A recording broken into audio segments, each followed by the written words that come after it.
Good morning, everyone, and welcome to the April meeting of Lextran Board of Directors. To lead us through our agenda this morning is our Board Chair, Mr. Harding Dowell. Thank you, Fred. We'll call the meeting to order and call the roll. Vice Chair Rogers. Here. Mr. Blevins is absent. Ms. Borges-Gonzalez is absent. Mr. Houston. Here. Mr. Ward. Here. Mr. Whistle. Here. And Judge Thurston. Here. All right. Seeing as we have a quorum, we will continue on. Is there any public comment on the agenda? Seeing none, we will move to the approval of the March 2025 minutes. Has everyone had a chance to review? And are there any edits? Seeing none, is there a motion to approve? Mr. Ward, thank you. Second. Thank you, Judge Thurston. All in favor, aye? Aye. Minutes are approved. The only thing I'll say as a chair's report is just as a reminder to those watching at home, I think everyone in this room is well aware of it, but Lextran, I had a chance to use that service over the weekend. It was excellent. It was timely. It felt like I had Gold Shield at my service. So, and we won't talk about the fact that there's a stop right in front of my house. So I would encourage everyone to give it a shot. It made an impromptu date night with my wife all that much easier. So, General Manager's report. Thank you. And on the note of Lexride, we are looking pretty good on ridership. We've had between 175 and 200 riders each week. We've got some really strong feedback from the community and good positive community support from Lexride, so we're pleased with how it's going so far. And I also have one announcement. Our Wheels General Manager, Ms. Brianna Jackson, is with us. Hello, Brianna. Welcome to Lexington. We look forward to working with you in the future. Hi, Brianna. So with that, happy to turn it over to Emily with our performance report. Good morning. It's just vibrated. I didn't know it did that. Okay, so we're going to be reviewing the performance report for March. We'll start with our mission. We serve people and our community with mobility solutions. So the highlights for March, as we discussed with a little bit more depth, we passed our automated passenger counter recertification. We recognized our staff on Transit Worker Appreciation Day, which is a national recognition day that we participate in on March 18th. Much of the month and much of the staff were focused on our Lexride launch, which launched just at the very beginning of April. Just a couple of pieces of non-local coverage that we got. And then we also, as many of us were preparing for Lexride, many of us were also preparing for the budget and capital programs discussion. So looking at ridership for March, we are continuing to see that we're under the previous year, under our 4-year average ridership. We did have you can see it on the curve here, there's a blip up in February, and then sort of back to more of what we've been seeing. We mentioned it last month. We have been working with our technology provider. There is now currently an identified issue in the way that ridership is being counted, and they are working on a fix. We do not have the full picture of what that looks like yet. So we've been getting regular updates for them. We're going to continue to get regular updates from them. And when we have solid information, what it looks like, how things may change, all of that sort of stuff, we will give you all an update and then look at, monitor any changes in the data from that point. And when we're thinking about ridership, we're looking at all these hundreds of inputs about how things change and what could be changing and what could be moving. So this is not a red herring. For us, this is an actual verifiable issue that is occurring, and so we'll have a better idea of where our ridership is actually lying after we get more information from them. How did we identify that issue? There's a long and lengthy presentation that we have for you all. It's about 45 slides, I believe, so we'll give you guys that and give you all the cliff notes. And our data analyst, Ford, will be able to give you the ins and outs of that. We've gone through 7 to 8 hypotheses. But during the APC recertification with Avail, because we were having issues and we needed them physically on site and looking through our data, at that point there was an identified issue at their level. So, sorry, go ahead. I guess it depends on whatever the issue is, but will we be able to see the backdated, repaired, fixed data? That's a really good question. I because we don't know the nature of it, I don't feel optimistic. We identified that there was a potential issue as far back as the fall of 24. So the likelihood that we will have a fix back that far is very low. Could we see some immediate differences? Yes, and that's what our hope is, that moving forward, and then we will work together to figure out what that looks like for the data that we know had an issue. We do not have information as to how far back they can track the issue either. We're still sort of we're getting information from them, and it's not necessarily answering all of our questions just yet. So when we look at the numbers, looks like we are year-to-date still tracking about 8% behind, and then about 5.8% behind the 4-year average. We did see our trips per mile and trips per hour come up just a bit higher than we've seen, so that's a good thing. And as we work through these data issues, then we'll be able to go back and work through some of the other things to see where ridership is tracking. So for on-time performance, we were at 87.7%, still hovering near that 90% mark. And while we did drop a little bit in February, we're back to a similar trend that we typically see. For our preventable street accidents, there were 3 for the month of March, and that's a 34% reduction year to date. So just want to give a kudos to safety team, operations team, maintenance team, the folks who are out on the street providing service and doing it in a safe manner. And then for our maintenance department, 61 of 61 on the preventive maintenance inspections. There were a total of 10 road calls for the month, and that bumps that monthly number up to 17,500. If you look at the year-to-dates, we're running very similarly, and we've talked about it a little bit on and off, but that is a very seasonal number as it goes up and down. And so when we get these seasonal changes, we see some additional maintenance that happens with the buses, some more road calls if there are leaks or fluid issues, things expanding, contracting, and all of that. With these wide seasonal changes or really extreme temperatures, that does impact the miles between road calls. But the maintenance team does a great job managing that and staying on top of the preventive maintenance. That's a pretty high number though, right? Mm-hmm. And it's directly related. There were only 10 road calls this month, so it's directly related to that. Yeah. And then we did have, I just wanted to give you guys a brief update. We talked about the customer comments for last month. The report that our system generates is a little hairy for going through like time of day and that sort of thing. We have to get it in Excel, manipulate some things, move some things out.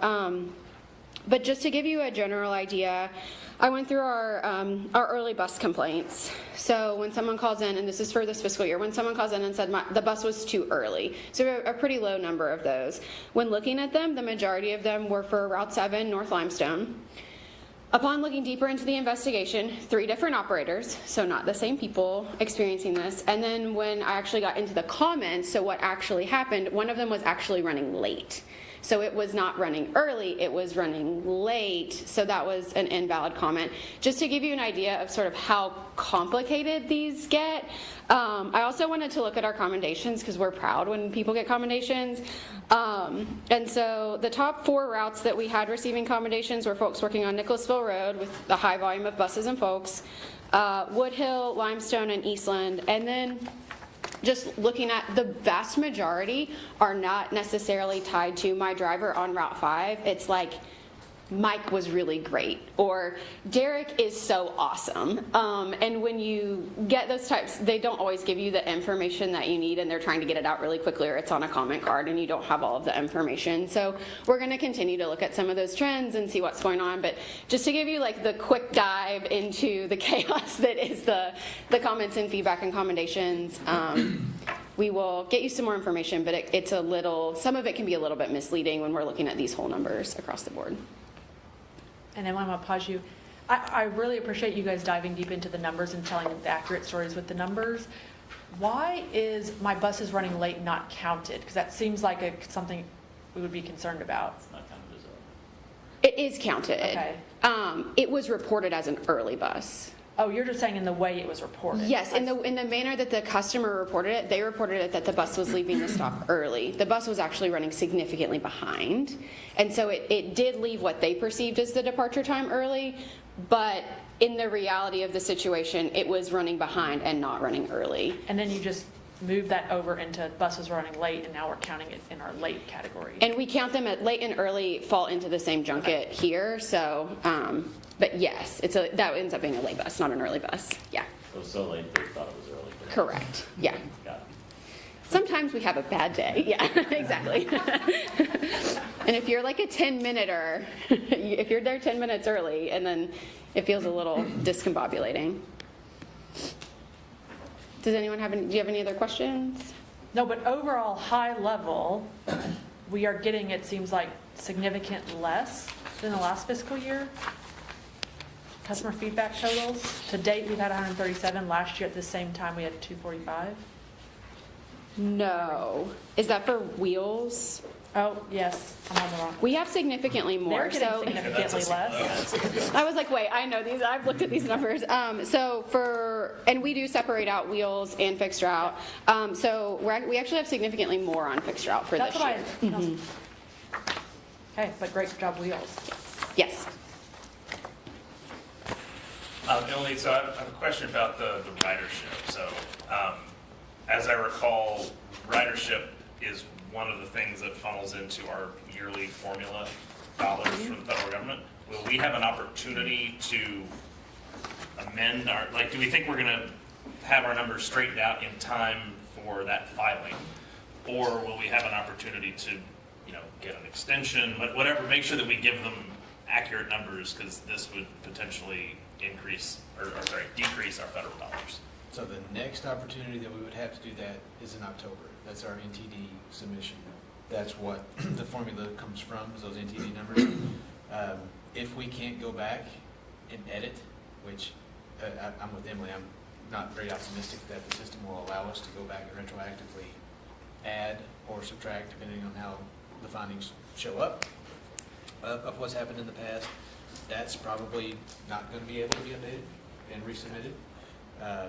But if we can get this sorted out ahead of the October submission, that would, I think, make us all feel a lot better. And we want to be truthful. I mean, that's really the bottom line of it all. We want to have good numbers to base our decisions off of. Mm-hmm. And we have flagged that with the vendor, that this issue could have potentially costed us some formula dollars if our ridership is not showing as strong as it should have been. So they did tell you that they're short counting as opposed to over counting. We don't know that part. We don't know that part yet. We feel that it's short counting because of the other trends that we've seen.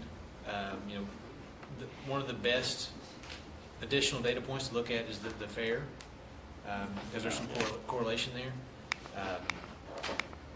But we're going to have to let the technology issues sort themselves out and see where everything lands. But I think I'll send that PowerPoint out earlier, so you have more than just a weekend to look at it, ahead of next month's brief update, because it is pretty dense. Mm-hmm. And at this point, we're almost 2 full years into different hypotheses. And one of the difficult things, and you'll hear a bit from Ford about this, is that the vendor is automatically going to assume that their systems are working properly. So is it something that we have done? Is there some sort of processing? Is it a hardware issue? Is it a human error? So working through figuring out if humans are doing exactly what they're supposed to be doing is a lengthy thing. And sometimes there's some behavior, sometimes there's behavior correction. So you'll see all of it in the presentation, but there's a lot that's gone into it. And we are optimistic to have at least a partial resolution to our understanding, and also just that feeling as a team of like, this just does not feel right. And feelings are not facts, but it's helped lead us down the roads to figure out what's actually going on.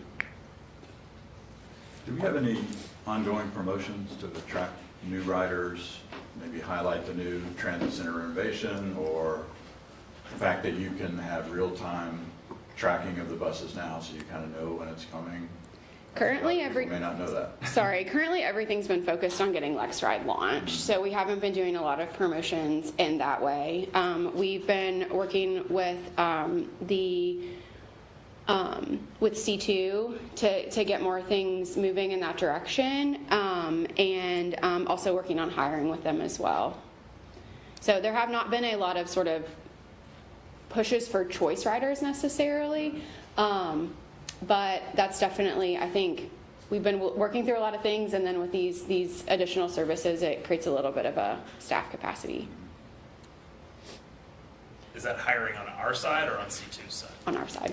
Yeah, hiring campaigns for Lextran. Yeah.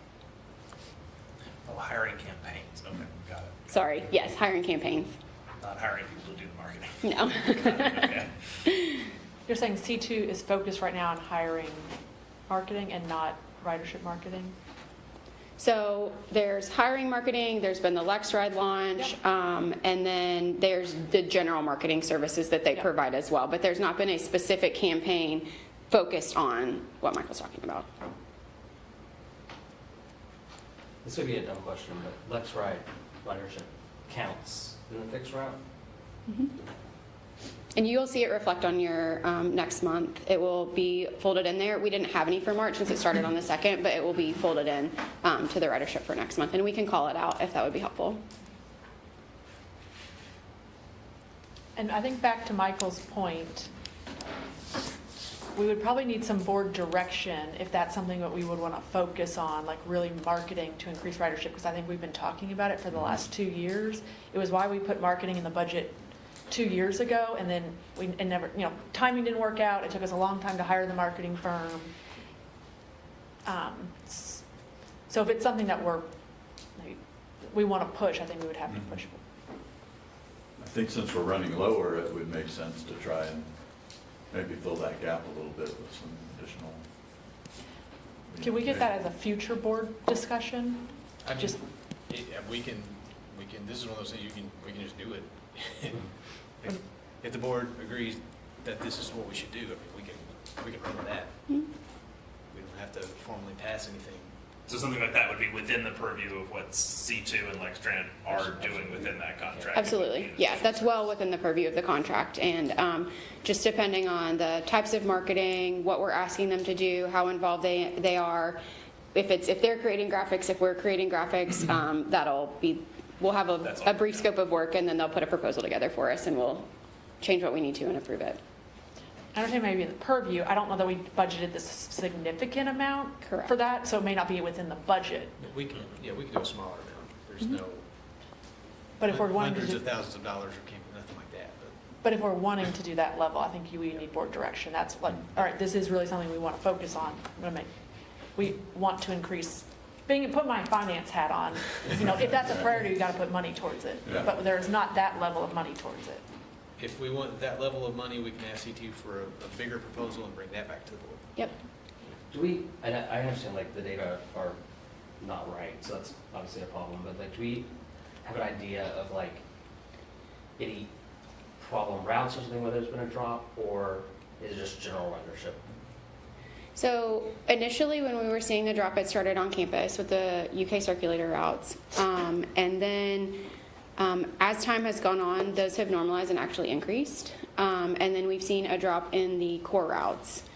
So when I say the core routes, I mean the linear routes that are running more or less every 35 minutes, and not necessarily the connector routes, things like that.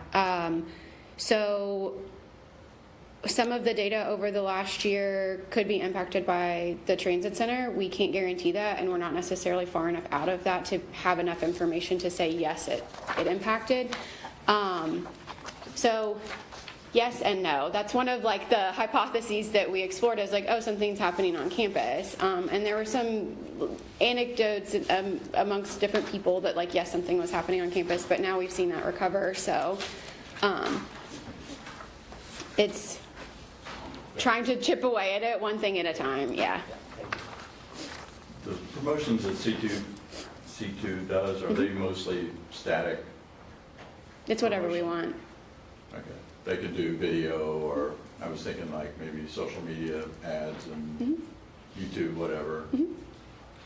Yeah, it's a full suite of services. So it's essentially what we ask for and agree to pay for. So we can ask for a lot. Don't know that we have the budget for a lot, but we can ask for a number of things. Yeah. And then if we can split some of the responsibilities, that gets us better bang for our buck as well.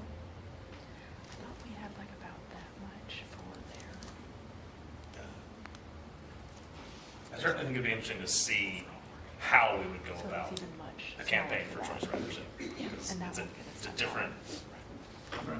audience than we've traditionally targeted. It is. And some of the routes are going to be less attractive based on their frequency. So that is a piece of it that is important to just know and understand that if you're targeting choice ridership, there's very specific things that choice riders look for, and highlighting those and highlighting some of the things that make using Lextran easy and convenient, which isn't necessarily conducive to every single route that we have on the street right now. Just being fully open and transparent about it. It's not necessarily all the things and everything. Some things are more attractive for folks, and so we would focus on those things, specifically for choice ridership. Anything else? Was that in our strategic plan? I know, and I may have missed it if we got like the next level down as a priority. Choice ridership, like targeting Increase choice riders. targeted efforts to increase choice ridership. Oh gosh, I believe it was. I don't think that was necessarily in our strategic plan. No. I think it was building better partners with the business community and economic development, better engagement and value building in the community, better customer feedback loops. So whether that's a community member or a customer, just really strengthening that. And then there's something else that I cannot think of off the top of my head. And was that intentional? Like as a group, we decide that's not an initiative, is increasing choice ridership? It feels like a big thing that either the board, we have to decide if we want to increase it or it's stay as is, which I would have expected in our strategic plan. I think the focus was more on building the service and letting the ridership Okay. kind of work its way out that way. The frequency and the connectivity, Okay. those are the two things. If we do that, the choice ridership will follow. Yeah, that's absolutely correct. Frequency and connectivity create that system that increases ridership, right? Because it makes it really easy, it makes it very convenient, it makes it sometimes better than being in a car, right? But on these really long coverage routes, that's not necessarily what happens. So we're not per se going to capture those folks that way just by like having a really fun social campaign. And I don't want to disregard that in any way. But the service has to meet the need, and the service has to be convenient and functional enough that people don't have to think about it, that you just go to the bus stop and the bus comes, right? Because that technology is great, and it's amazing. If I have to wait a half an hour, I can time myself just to get out there. But if I have to wait a half an hour, I have to plan. If I have to be at a doctor's appointment, I have to plan. So am I there 45 minutes early? Am I there 20 minutes late? Do I call them and let them know? You know, so these are the things that, like, when we're thinking as a planning team, does it do that? Does it look fresh and fun and shiny and all of these things that make it really functional for people and not necessarily as cumbersome? If you have to add additional thought to it, you're much more likely to just get in your car. I think reaching those first-time riders, like some sort of awareness, like for me, when I got moved back here and then got on the bus and realized that all I have to do is put in the address on Google Maps and it knows where the buses are, which surprised me. You don't have to necessarily go to the app, you know. And people are using all of that technology already and may not be aware that now they don't have to go and just wonder when the bus is coming. That, you know, they can know it's going to be there in 15 minutes and they'll get themselves there. So I think some sort of campaign to let people know some of those things might get some new riders, especially maybe young people. Yeah.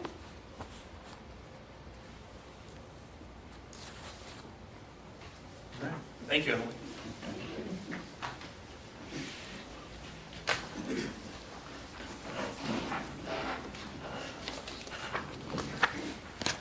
All right, so on the paratransit side, let me dial back. Am I going to?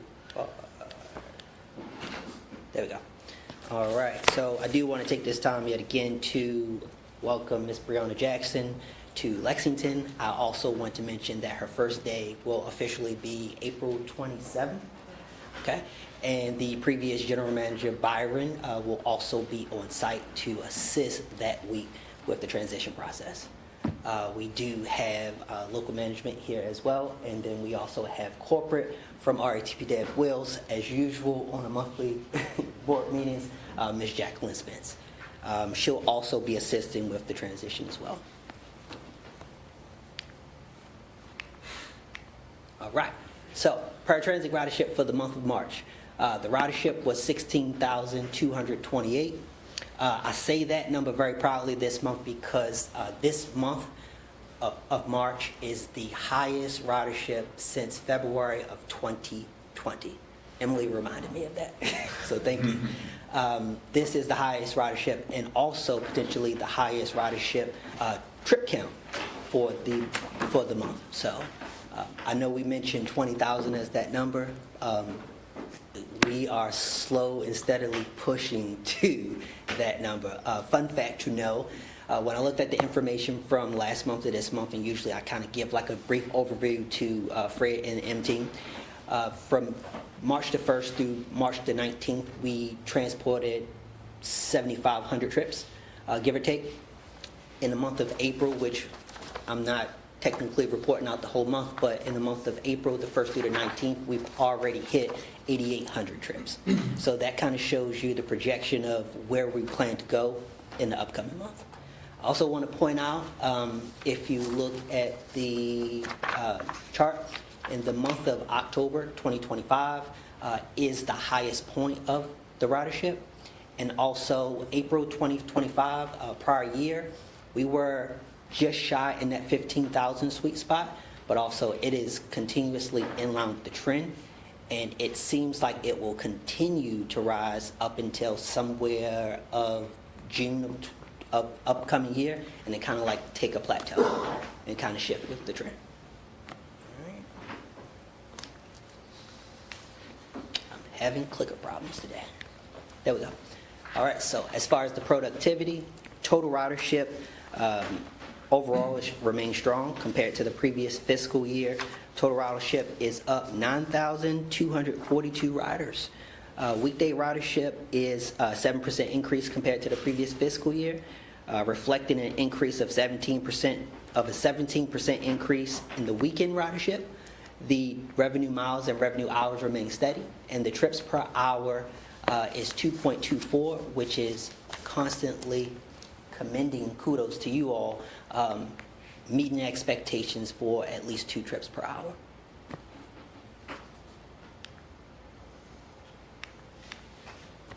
As far as the safety report, 2 preventable accidents for the month of March. I do, yet again, want to commend RATP Dev Wills because the last month was 4. This puts us 3 over the previous fiscal year, 16, and 20 puts us 29 days with no preventable accidents. We will be, and when I say we, I mean myself along with Ms. Catherine Moran, compliance manager, will be attending the safety meetings for the month of April.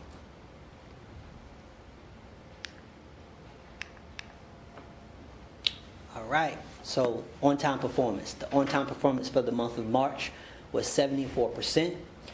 This time last year, we were at 80%, 6% lower this year. However, I do want to point out there's a huge difference in the amount of ridership compared to the previous year. And I believe that number was 2,500 less trips last year compared to this year. I also want to point out in the board packet that March 2026 on-time trips is up 1.5 percentage points from the 4-year March average of 72.5%. We plan to continue working with local management team. We meet bi-weekly to discuss on-time performance efforts. Also, we meet with the corporate team bi-weekly as well, myself and Fred, to discuss on-time performance efforts. So it is a full-on engagement of improvement nonstop every month.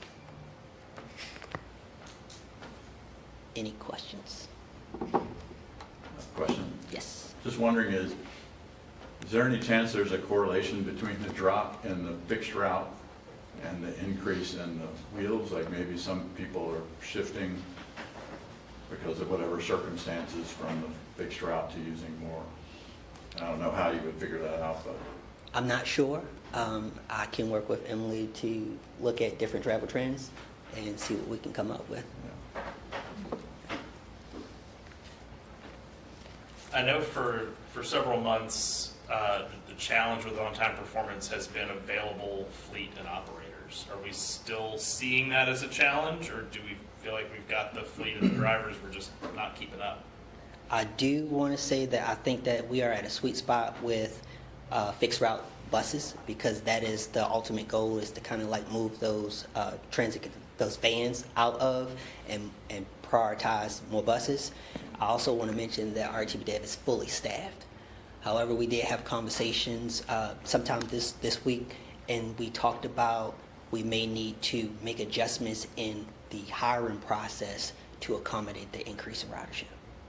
So, it's one of the things that we're looking at. We're also looking at the schedules as well. I'm not sure if you want to add anything additional to that, Mr. Spence, but we also are looking at the schedules as well. And remind me, Randolph, a late trip is it 15 minutes behind the scheduled pickup time? 15 minutes. Okay.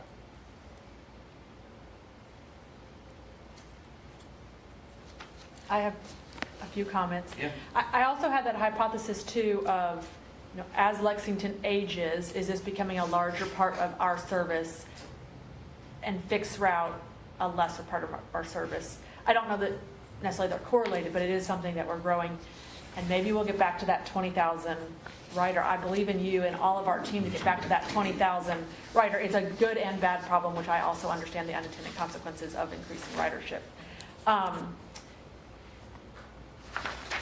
And I also understand your point as we in a denominator problem, as we increase ridership, it also means it's correlated to on-time performance. So I hear you on that. Still trying to get back to the 80%, but just wanted to commend overall. It's been several years worth of effort and a joint effort to get us that high, and that's super exciting to see that 16,000 number, which I haven't seen that high. Before COVID. So Yep. 5 years. Yep. So thank you. I know it's been a joint effort. And I'm sorry, I did not mention, and please forgive me, Ms. Emily, we do not have a slide for the paratransit eligibility process. We did bring that in-house. We did bring that program in-house January of this year. However, this month of March is the first full month of data that we've been able to kind of collect without any disruption of that transition process from the contractor to bringing it in-house. So at some point, we do plan to sit down together as a team, come up with meaningful KPIs that kind of align with the strategic plan, and then also incorporate the paratransit eligibility data into the board packet and on-time performance presentation. Thank you. Thank you, Randolph. Thank you. Feels like we just did this. Okay, this is our balance sheet for the end of March. We're 9 months into the fiscal year. We're in a very strong spot right now with our operating cash. Very pleased with that. The balance sheet is very, very similar to last year, but I will be glad to answer any questions on the balance sheet if you have any. When's the federal government going to pay us? I am hoping next week. That is what I'm hoping. I don't see how other agencies could. I know it's hard. I know, because it's all on a reimbursement basis. There's lots of lines of credit in other agencies that, So they're taking out a line of credit, paying for it. and then And they that- float that debt Yes. until they get reimbursed from the government. Yes. Statement of revenues and expenses. Property tax are in a very good spot right now. We're right about where we budgeted for this time last year. We are about $1 million ahead of where we were last year. Passenger revenue still, of course, running below budget, but it about $100,000 below budget. Our Advertising revenue, that won't change until July. We'll get more of that. Other revenue, that is our field tax refund, our money market, and our UK. So we're very strong in all our areas except federal funding, of course. Hopefully April will be different. Everything that we have looked at, all the big ticket items, wages, fringe, professional services, materials and supplies are all under budget right now. So we're very happy about that. Our diesel fuel, our last invoice, we actually had our diesel cost for the month was $3.89, but our last invoice a few days ago was $3.56. So I was very happy. I was very scared to look, but I was very glad. Still leaves, because the beginning of a fiscal year was lower, it leaves our average at $2.63, and our CNG is still running about $1.76. We have the ones that we've discussed in the last few months about utilities, the insurance, things like that, the property and liability insurance and utilities. We discussed those being a little higher than we expected. And paratransit is running right on budget, or below budget. And everything else is looking really, really good at this point. Any questions? So paratransit is down because of on-time performance. You want to take Bonuses. You want to take that one? It's a combination. On-time performance plays a huge part when it comes to Yeah. And then on the advertising revenue, it's just a set flat fee. I Yes. thought there used to be something, there was a kicker. There's a set flat fee at the beginning of the year. In June, we get the $335,000, and at the end, in July 1st, we get $335,000. At the end of June, if there's any more money that they brought in, they'll give us that. If there's less money, then they just eat that cost. So in the last couple of years, we've had anywhere from $50,000 to $100,000. Extra, Mhm. additional. And that includes advertising on the bus, in the bus? That's correct. That's what that is. And then the media advertising that you were talking about with Emily, I looked it up while she was talking. She spent about half of her budget right now. This shows just the budget through March, but the whole budget for the year is about $170,000. So for April, May, and June, we have about $85,000 that we can spend before June 30th. So I did let her know that. So if there's something that you all want to focus on. And that's in that budget, not professional services budget? Correct. On the advertising, because I know we've got some people who may not be as up to speed. We do not advertise inside the bus. Yes. There is no third-party advertising inside the bus. Yes, we do. Yeah, the cards that go on the top. Okay. Mhm. I thought we had a policy that we didn't. No, it's shelters. Advertise in the bus stops. It's shelters. Yeah. that we don't. Okay, it's just shelters. Yeah, there's a city ordinance for shelters. Have you ever thought about raising those prices? I mean, everything else is being raised. Should we consider? This number used to be 260,000 only a couple Yes. years ago, so Yes. it's gone up. So we can stay on top of that then? Okay. But we pay a firm and they set all the prices. Yes. We don't. Because they guarantee this much money, they don't necessarily, that doesn't necessarily mean the prices are, Yeah, I see. right? but our guarantee goes up slightly every year. Yes, it goes up 10 to 15,000 every year. And we switched firms 2 years Yeah. ago. Yeah. When does that one come up again? When does it come up Yeah, again? we're still a few years away, I would think. 29. Yeah, I think we're in Like the old third year. firm, we never- Yeah, we're in the third year. Fixed number. What firm is Or- that? Sorry. Lamar. I think we're getting ready to start our third year.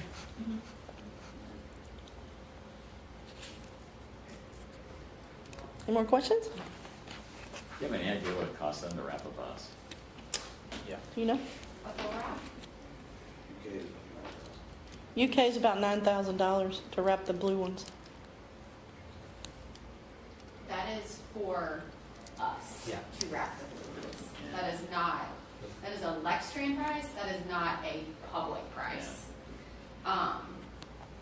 So it is more than that. Is the UK wrap, like, the money they give us for that, that's not through that's not through the firm? And how much is it? How much do they pay? It's part of the UK contract. It's about $2.4 million a year for the service, the wraps, and all of that. It's not broken. Any more questions? Thank you. Moving on to our action items, the first of which is our 2027 budget and capital plan. All right, Resolution 2026-06 is a resolution to approve Lextran's fiscal year 2027 operating budget and capital plan. This is the same budget that we've been in discussion, including the April 9th Finance Committee, the April 15th work session. Should this budget be approved, we would take that before City Council on May the 12th. Any questions on the budget? Make a motion to approve because we've gone through it pretty extensively. Yeah. I'll second that. Thank you, Judge. All in favor, aye? Aye. Do you know what time on it was? I'm sorry. Take the break, sorry. I've not seen the agenda. Okay. The meeting starts at 3, Okay. and we've gone, what's the latest we've gone? Probably 6:30.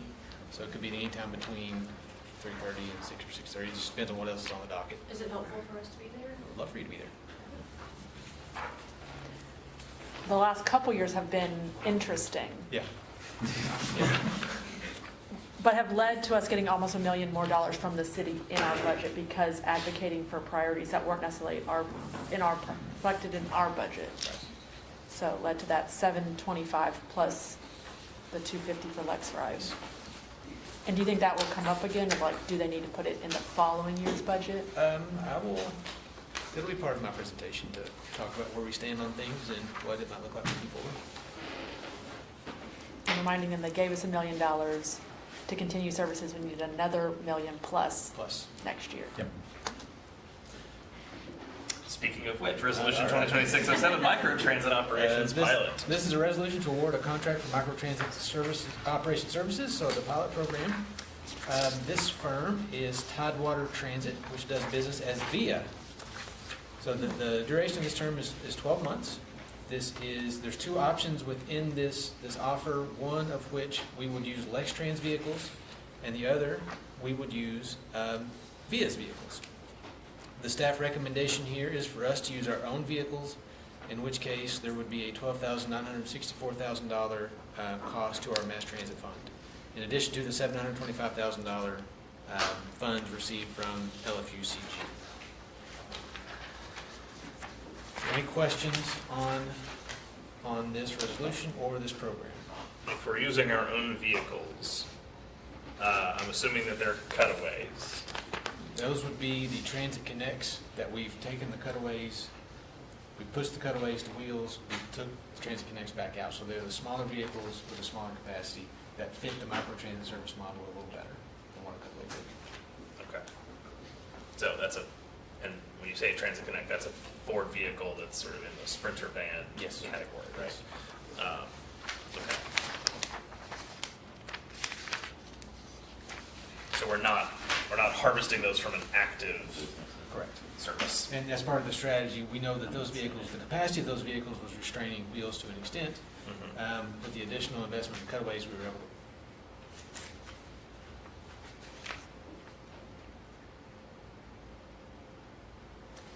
So there's the 725 commitment from the city. From our funds, we're putting in additional funding. So that nearly $13,000 will help Yep. us meet meet what we got out of the feasibility study. This number does not include the additional work that we plan to do, which Okay. includes the extra FTEs from the mobility manager, the time and procurement to get this contract together, Right. the oversight, the marketing. Those are already programmed into next year's budget. So, but this is actual operating funds that is needed above and beyond the 725 to get the results of the feasibility study put on the street. Okay, so that's additional funding. And then the comment you just made on the hours that we've spent to date to do this, we absorbed those additional costs, but Correct. those were costs that took away from other things that we were doing. Absolutely, yes. And do we have a quantified We do not. Can we do that so we can present that to city council? It would be, I think, helpful to know that We're spending more. than we're this. spending significant resources, time, and capacity on this, taking our eye off of our core services. Will do. And then this other option of the 290, are we not, that's not what we're, That's not, under this option, the contractor would supply those vehicles for us. And we feel that it is better, because this is a pilot program, we do have the additional vehicles that we can make this work.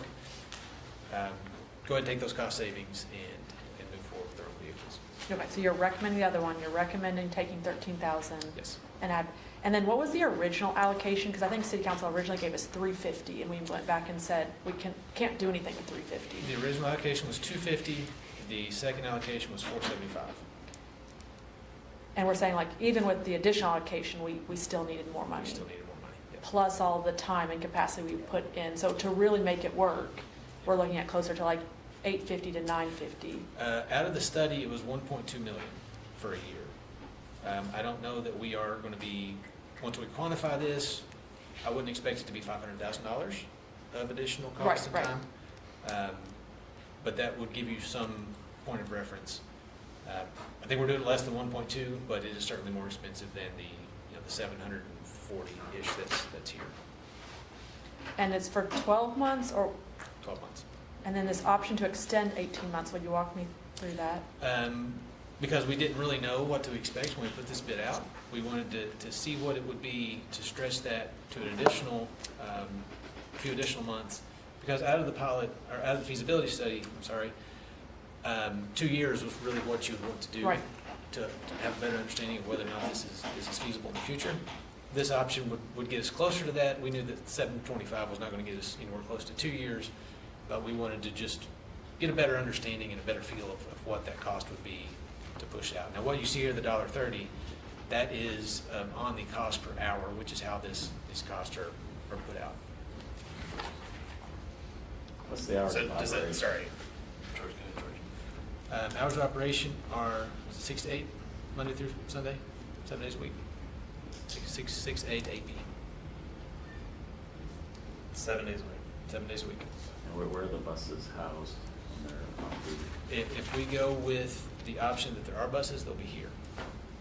If they bring the buses, they'll have to find the location for those. And how does somebody summon a liquor transit? They're bringing a technology platform. It includes an app. There's also a customer service intake that they also house that as well as part of this contract. Those are the two main drivers, the main ways that trips will be booked. And all communications with passengers and dispatch would happen through that app. And it all stays within a confined region? It all stays roughly between Purcell's Road, clockwise back to Newtown, excuse me, from Citation down to Oliver Lewis. That's in general. Citation to where? Oliver Lewis. That is what came out of the feasibility study. That's what we put before them to propose. We do have the ability through the contract, if they find for this cost, we can expand that geography, we can do that. So call the bus and then bring it up there. So this would be a separate app that doesn't integrate with our, like, I guess what is people use My Stop. Correct. And- This would be via Zap. Okay, so that's my question. So the app that is ultimately going to be marketed to riders will be VIA, it will not be Lextran badged.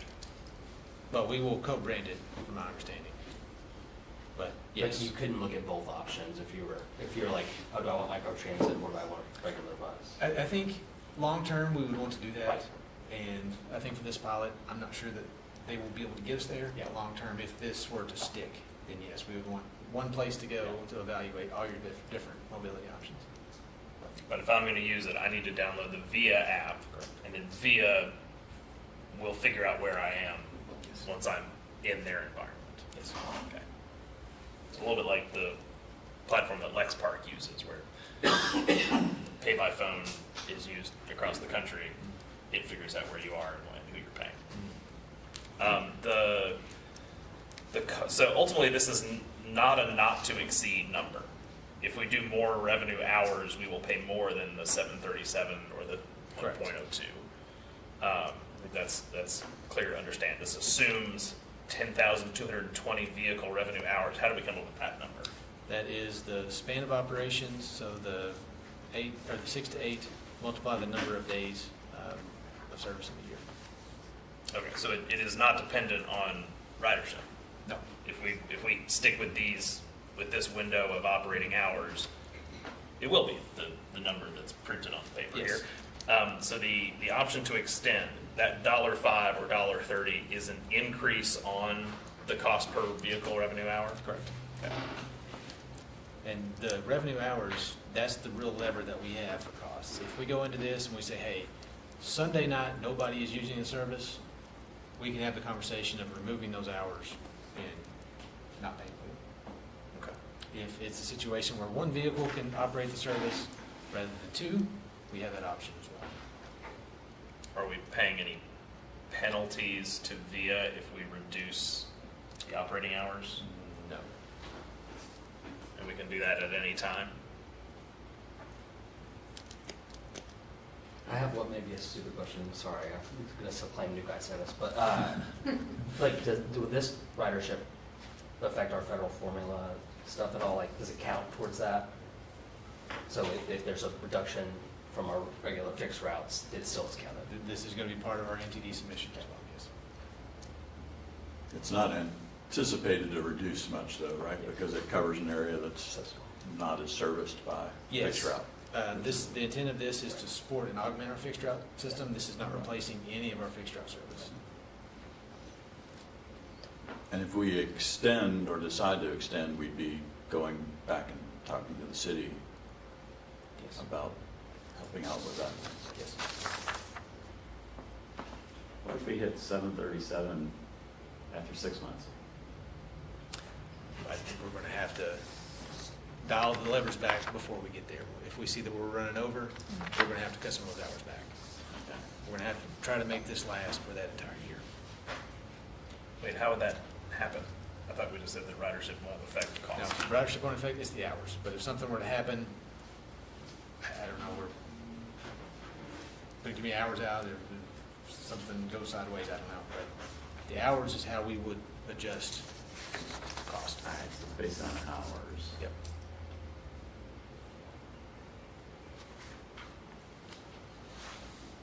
Who is going to receive the complaints when they can't get They, the micro?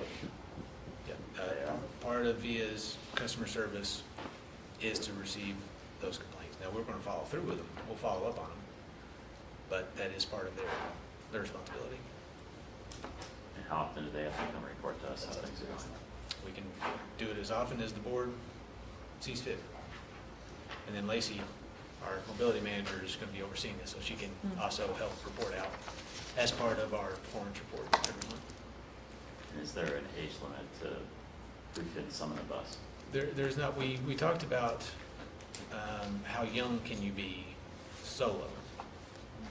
And I don't know that did we ever land on anything?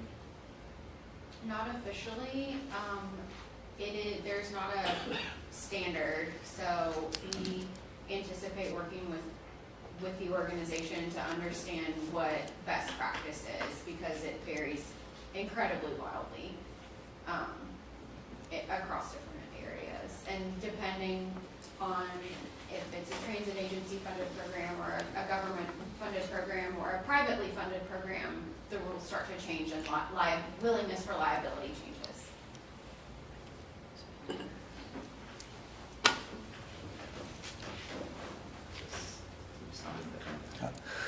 What's that? I said, I'll tell you after. Okay. Brett, how many buses at peak time do we anticipate? Two. Just two running? That's fine. And that's another thing, if we need more, then we will have to have either pull back at another time of the week when it's not very busy to add a third bus somewhere else, or have to ask for more money from the city. So that's the one thing that I've heard from other agencies. this can be a victim of its own success. Right. If too many people use it, Yeah. it will. Unlike fixed route, as more people use it, it's, the cost goes up. You don't get more efficient. I would hesitate to set the age limit too low, because I think those are the riders that are gonna take advantage of it Right. more, that may have other means, but if it's use it like an Uber, then, I think in one of the Why case not? studies, that was one of the consequences. They saw a large influx of youth riding it as a way to get to campus, Right. as a low-cost way to get to campus, and so that was why our discussion was around age but And we hope to collect a lot of that data from the app. I mean, they have ways of customer feedback, they have surveys that's built within the app that we'll be able to get some of that information out of who's actually using it. What's the fare structure for users? That will come back before the board before we launch. Out of the study, it was $3 with free transfers to fixed route. So that's where we'll start our conversations, and that's probably the most likely outcome. $3, and you get to the fixed route, you don't get to your location. If- I know we had a long discussion about this. No, it's point to point within the zone for $3. And if you go to the fixed route, you don't pay them to ride the fixed route. But all that will have to come back before. Okay. That's setting a fare policy, so that'll have to come back here before we launch. Estimated launch date one more time? We've been thinking September, October, something like that. Should this pass, then we would negotiate the contract with Tidewater Transit Via, and through that, figure out what the actual timeline is.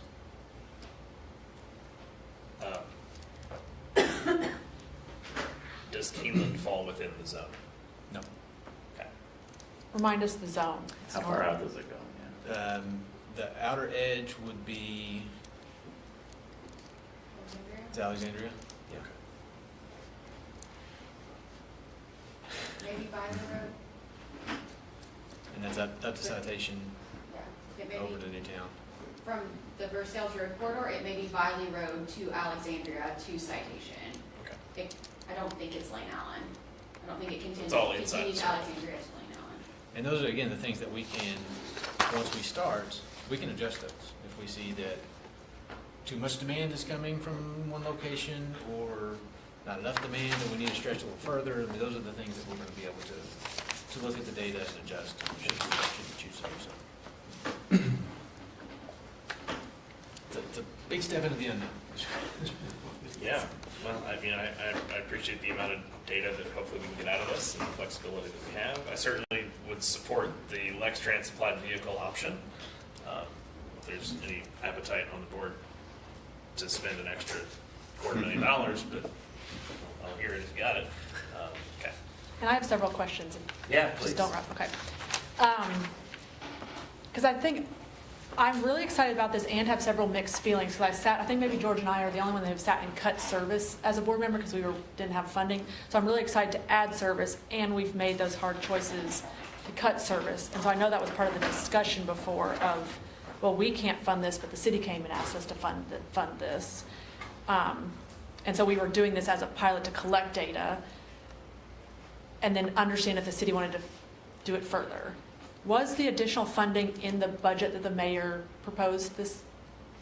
No, there's no additional funding that I'm aware of. So right now, we only have funding for 1 year. The only way we would get funding for next year Yeah. is, Right, we need to show that it works and show that it's worth the additional funds. I think we have the team that can do that.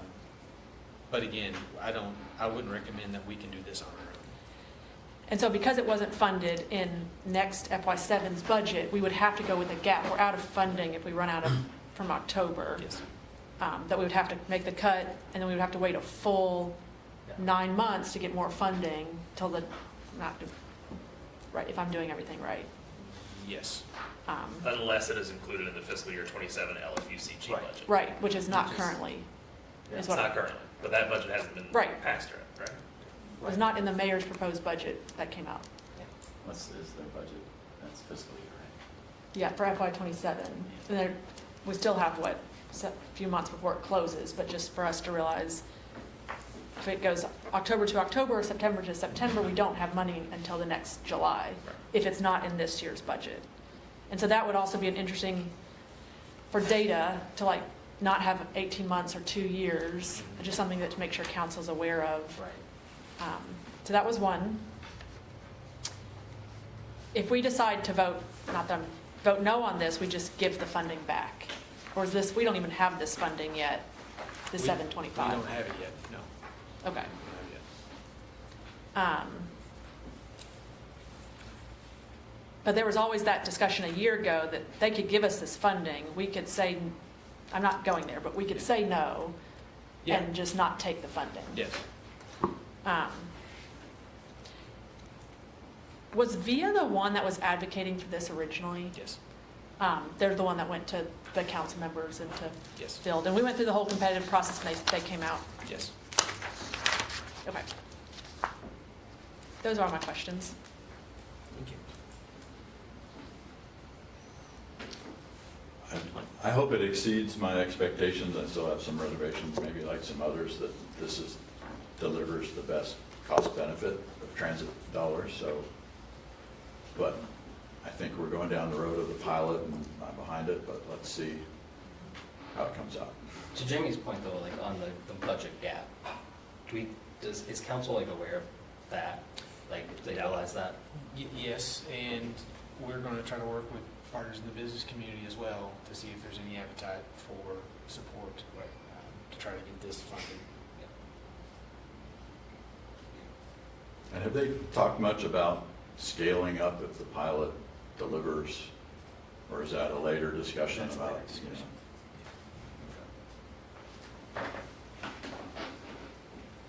I haven't dug deep into the budget, but knowing kind of the decreases in revenue and decreases in federal funds, I think there's going to continue to be a pinch both in our budget and their budget. And so I'm always nervous starting something that we maybe can't continue long term. Because we could not do it with our current budget without, if they wanted us to continue it for even just this pilot in the same area, we would not be able to without them including it in the FY27 budget.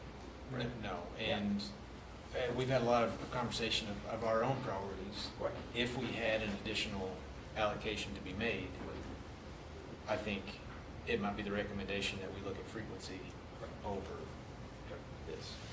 Fixed route frequency. Fixed route frequency.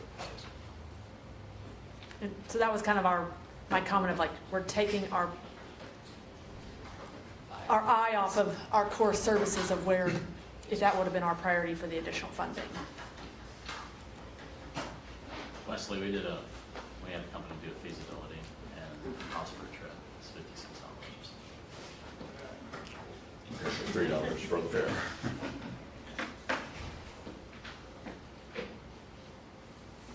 Are there any other questions or a motion to approve?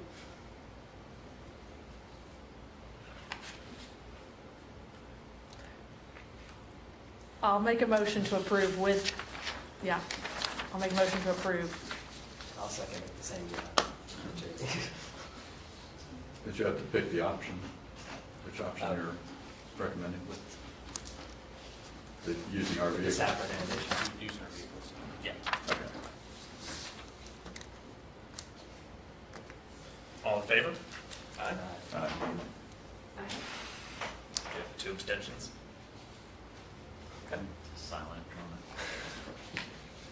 I'm supportive of doing this for the city because they're funding it. Yeah. And they asked us to do it. I'm a team player. Great. I'm with you on that. But we will collect the data and understand if it fits in our future priorities. Yeah. Yeah, well, all we're committing to is the first 12 months. I'm really anxious. Sorry, what was the launch date again? I know you just asked, you said it. The launch date. We will nail that down when we negotiate the contract, but I'm expecting September, October, sometime in there. So we'll have more information on that as we engage with them and negotiate the final contract. Thanks. All right, change order report. There was one change order, which is a deductive change order from the Transit Center project, a deduction of $8,886. That was for purchase of, or deductive change order for owner purchase materials. I had no old business or new business. I do have a few proposed agenda items, including 2 RFPs. We expect an on-call electrician services resolution next month, as well as a security and access control services resolution next month. I'll be asking all of you all to give me feedback on the board meeting schedule. And then a few things that are not on the list.